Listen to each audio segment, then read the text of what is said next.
Over 12,000 years ago, something massive tore into the sky. It isn't a shooting star. It's not a thin line of light. It's a burning mass, growing larger by the second, and it doesn't burn out. Scientists call this moment the Younger Dryas Impact, and what disappeared afterward may change everything we've been told about human civilization. The past isn't gone. It's still shaping the world you live in. This is Nexus. Around 12,800 years ago, the Earth was climbing out of the Ice Age era.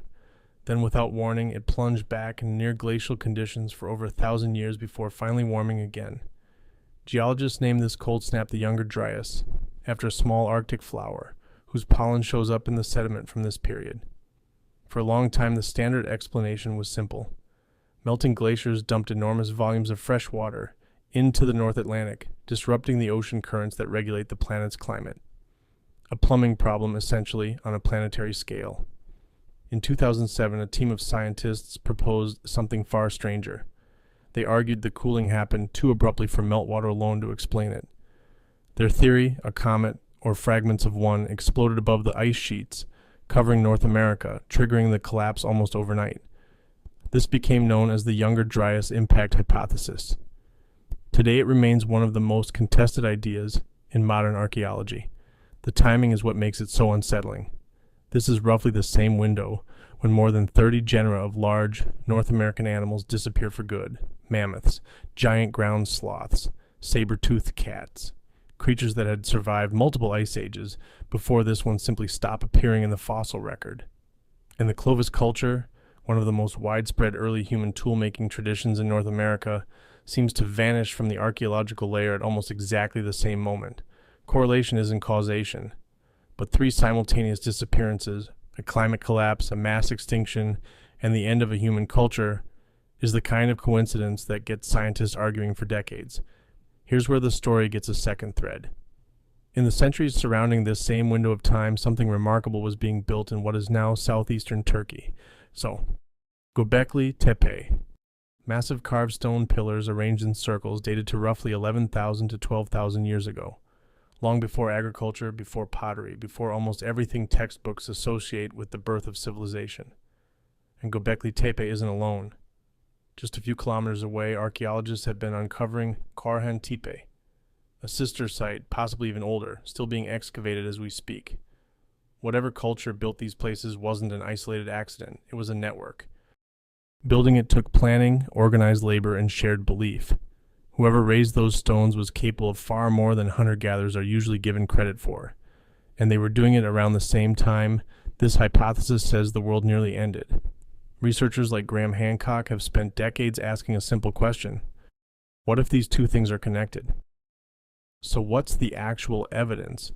Scientists supporting the impact hypothesis point to a thin, dark layer of sediment found at Younger Dryas boundary sites on multiple continents. They call it the black mat. Inside it, researchers have reported unusually high concentrations of platinum and the presence of nanodiamonds, microscopic diamond structures. Some argue can only form under the extreme heat and pressure of a cosmic impact. They've also documented spherules, tiny glass-like beads consistent with material that was superheated and cooled almost instantly, the kind of signature you would expect from an airburst. What makes this data hard to dismiss is its spread. Researchers report this same boundary layer at sites across North America, Europe, and the Middle East. More than 50 locations, all clustering around the same narrow window.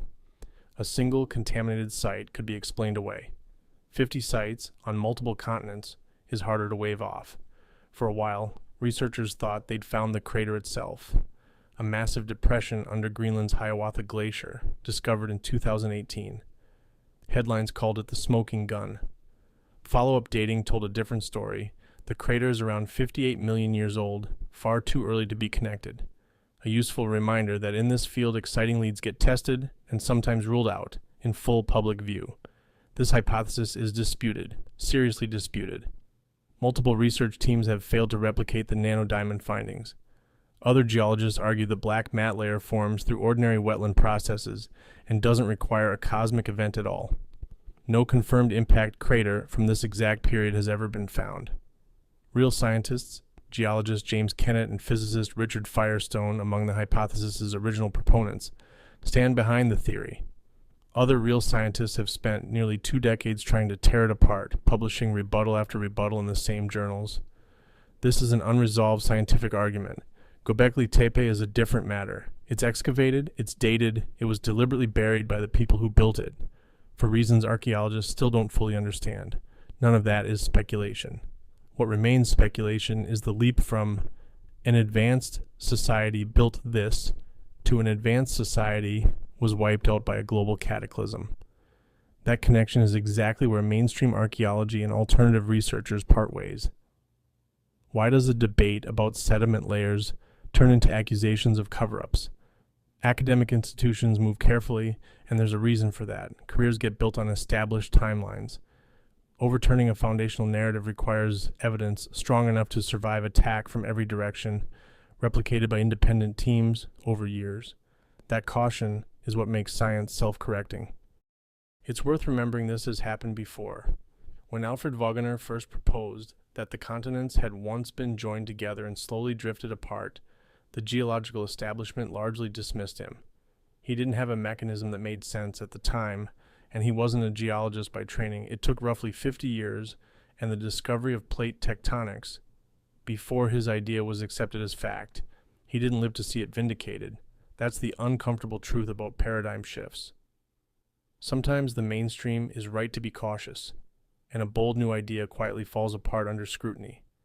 Sometimes the mainstream is simply too slow, and a correct idea spends decades being dismissed by the very people equipped to test it properly. It isn't only about grand theories. In the 1840s, a doctor named Ignaz Semmelweis noticed that death rates in maternity wards dropped when physicians simply washed their hands between patients. He couldn't explain why. Germ theory didn't exist yet. His colleagues mocked him, his career collapsed, and he died before the medical establishment finally accepted he'd been right. That's not proof every dismissed idea is secretly correct. Most aren't. But this seems too radical as not on its own evidence of anything. But caution has a price. Genuine breakthroughs can take decades to gain acceptance. Researchers pushing dramatic new ideas often get dismissed early, sometimes before the evidence has fully come in. That gap between we need more proof and we won't even consider it is where speculation moves in and fills the silence. Sometimes what fills it is real insight ahead of its time. Just as often, it's certainty dressed up where none exists yet. Maybe nobody is hiding a lost civilization from you. Maybe the machinery built to verify extraordinary claims is simply slower than human curiosity wants it to be. That friction between institutional caution and public hunger for answers might be the more revealing story here. Here's where all of this actually leaves us. The Younger Dryas happened. A real, sudden climate collapse reshaped the world our ancestors lived in. Gobekli Tepe's builders had capabilities we're still struggling to explain. A hypothesis exists, backed by credentialed scientists and challenged by other credentialed scientists, tying a cosmic impact to this same window of time. Whether these threads weave into the story Hancock and others believe, or whether they're a trick of timing that our pattern-hungry minds are eager to connect, is still an open question. What we can say for certain is this: every civilization we've ever excavated was, at some point, the lost one, buried, forgotten, waiting to be found by people who didn't yet know to look. Gobekli Tepe sat under a hill for over 12,000 years before anyone thought to dig there. So, it's worth asking what else might still be waiting, because if this period in history proves anything, it's that an entire way of life can end faster than the people living through it could ever imagine. And whatever survives to tell the story afterward is rarely the whole truth. So what do you think actually happened, 12,800 years ago?